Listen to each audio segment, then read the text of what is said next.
Hi everyone, this is Andy Vu and welcome to my channel.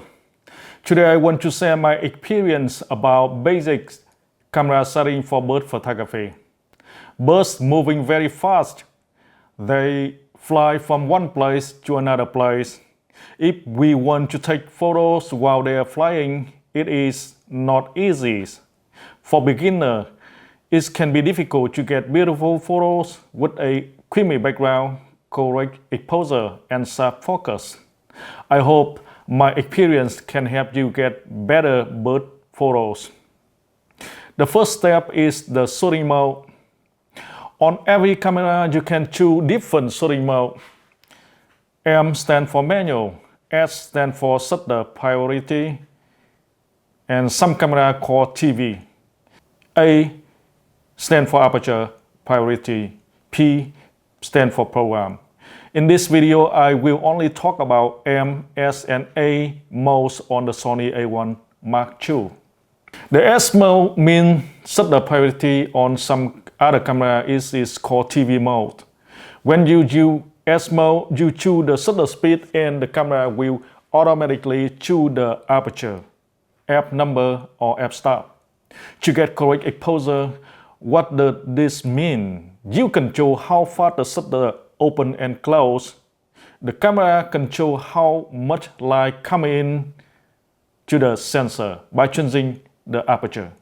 S mode is good for bird photography. But why is S mode good for bird photography? Birds moving very fast, especially when flying. If you want sharp photos, you need a fast shutter speed. For example, 1/2000 seconds, good for bird in flight, 1/3200 seconds for faster, better, very fast action. In S mode, you set 1/2000 seconds. The camera adjusts the aperture automatically. This helps you focus on freezing the action without worrying much about other settings. But how the ISO work in this mode? If you set ISO to the fixed number, for example, ISO 400 or 800, the camera will adjust the aperture automatically to get correct exposure. But what happens if it is too dark? If the maximum aperture of your lens is f5.6 or smaller, the lens cannot open wider. That means not enough light can reach the sensor, and your photo will be under exposure. You can set ISO to auto, then the camera will change ISO automatically to get enough light. But in this case, if it is very bright, the camera will close the aperture. Use the brighter f number. When the aperture is smaller, the depth of field becomes deeper. The background will not be blurry and your subject will not separate well from the background. Because of this reason, I do not like to use this mode. The A mode or aperture priority mode. In this mode, you choose the aperture, f number or f-stop. The camera chooses the shutter speed. ISO can be fixed or auto. That is your choice. What does this mean? You control how blurry the background is, how much the photo is in focus. That is the depth of field. The camera controls how fast the shutter speed is to get correct exposure. Example, for bird photography, if you set f5.6 wide aperture on your lens, you will get more blurry background, better subject separation, creamy background. But if the light is too low, the camera may choose slow shutter speed, for example, 1/200 seconds. If the bird moves fast, the photo may be blurry. The ISO in this mode works the same as in the shutter priority mode. You can set ISO to a fixed number or you can set it to auto. If you use auto ISO, the camera will change the ISO automatically to get correct exposure. Because it's worked the same way and there are some limit like and shutter speed, I do not like to use this mode too. The M or manual mode, you can set the shutter speed, aperture and ISO. That means you can control all factors as you want. For shutter speed, I use different settings for big bursts and small bursts. For big bursts like spoonbill, cormorant or egress, I set shutter speed to 1/1250 seconds. This gives us a little blur on the wing when they are flying. If I want free the bird in flight, I set the shutter speed to 1/1600 seconds or higher. For small birds like hummingbirds or cardinal, I use a faster shutter speed.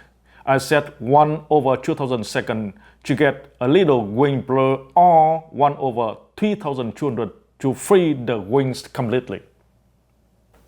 For the aperture, I always open it as wide as possible, the maximum my lens can go. This helps me get a blurry background. The photo will look softer and smoother, not hard. I like this because it gives a more artistic look. For ISO in this mode, you can set it the same way as in A and S modes. For example, you can set ISO to 400 or you can set it to auto. I always use auto ISO because I set the aperture and shutter speed manually. The camera will change ISO automatically when I move the camera from the dark area to the bright area. The camera adjusts ISO by itself. This way, my photos usually have the correct exposure. One more very important setting is exposure compensation. I adjust exposure compensation depending on the type of burst and the light. For spoonbill, I usually set from 0 to 1 step under exposure, depending on the light and direction of the sun. For egress, I set from 1/3 to 2 stops under exposure. For dark color birds, like cormorant or heron, I set 2/3 to 2 stops over exposure. By following the rules, I get beautiful photos of all kinds of birds.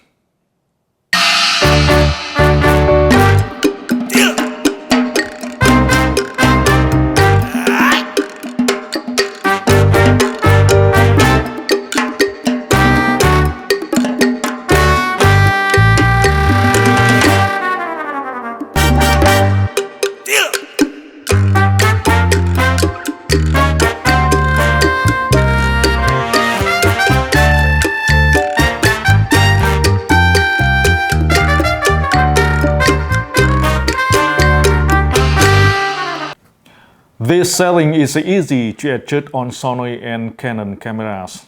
On Canon mirrorless camera, some lenses have a ring that can be set to control exposure compensation. On Sony cameras, especially the Sony A1 Mark II, there is a dial on the top right corner that controls exposure compensation by default. This makes it quick and easy to adjust exposure for each kind of bird. Just choosing the right shooting mode and exposure compensation will help you take beautiful bird photos. But two other settings are also very important for bird photography: focus mode and dry mode. The focus mode is very important in bird photography. On the top left corner of Sony A1M2, you will find a focus mode with the AFS, AFC, DMF, and MF. AFS stands for autofocus single. The camera focuses on one when you press the shutter button halfway or press the AF on button, and then lock on that focus. This mode is good for still subject that aren't moving. DMF stands for direct manual focus. The camera autofocus first like AFS. After focus lock, you can turn the focus ring manually to fine-tune focus. MF is manual focus. AFC stands for autofocus continuous. The camera keeps adjusting focus continuously as long as you hold the button halfway or hold AF on button. It tracks subject movement in real time. Therefore, this is the best focus mode for the bird photography. I always use autofocus continuous so the camera can follow the bird while it is moving or flying. This way, the camera keeps the bird in focus automatically. You also need to choose a focus area that works best for you. If you choose a wide area, the camera may focus on something with high contrast, like tree branches or leaves instead of the bird. If you choose a narrow area, it can be hard to keep a flying bird in focus. Choosing the right focus area is very important to get sharp bird photos. The Canon R3 has a great focus system. I set the focus area to group autofocus, which gives about 9 focus points in the center of the sensor. This makes it easier to focus on birds that are far away. When the birds take off and start flying, just keep it inside the sensor. The focus point will follow the bird automatically so you can get sharp photos or video. The focus system on the Sony A1 Mark II is similar to the Canon R3, but it is a little bit difficult for beginners because Sony developed multiple focus areas that you can choose. Those include wide, zone, center, fixed spot based, expand spot, and tracking. Wide area camera choose focus anywhere across almost the whole frame. Therefore, the camera may focus on the tree branches or leaves rather than birds. Zone area, you pick a larger block and the camera focus within that region. Therefore, the focus point just moving inside the focus area. Center fixed focus around the middle of the frame. Expand spot, the camera tries to focus using that exact point first. If the subject slightly moves or may miss a little, the surrounding autofocus point automatically adjusts, but focus stays near your selected position, not the whole frame. So all those focus areas are not good for the moving subjects. The last one is tracking. Tracking is Sony's intelligent subject following autofocus system.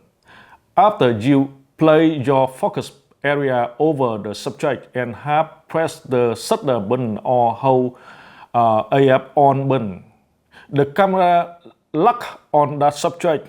After tracking begins, the camera can move focus anywhere in the frame.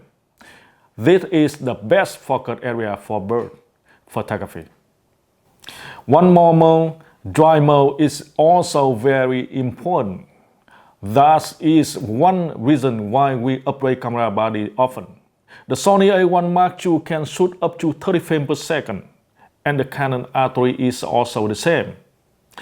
Both cameras let you choose different dry speeds: low, medium, high, and high plus.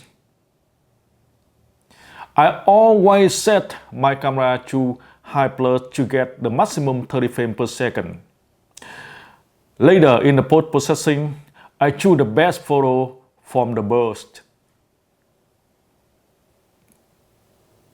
I always shoot raw, so the file size is also needed to consider. The Canon files are compressed, so we don't need to worry about the file size. The Sony A1 Mark II gives you the option to choose compressed or uncompressed RAW. I recommend using compressed because uncompressed files are very large. It's about 110 megabytes per photo. You will need a high capacity memory card and a large hard drive to store all the files before editing. And here are some stunning photos taken by Canon R3 with Canon EF 500mm f4.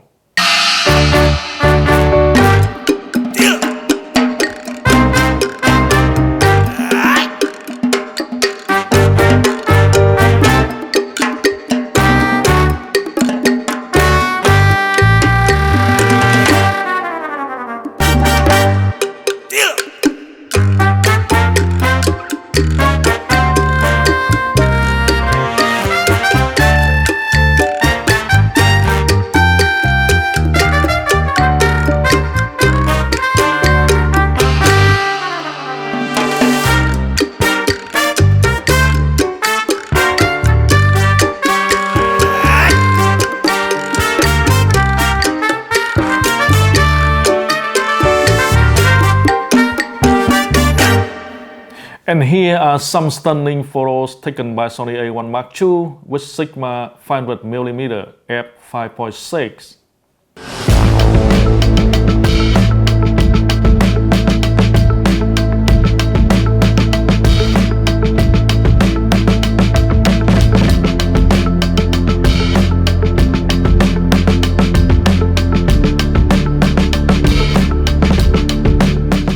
Thanks a lot for watching and supporting my channel. Hope you are all doing well. See you in the next video. Bye for now.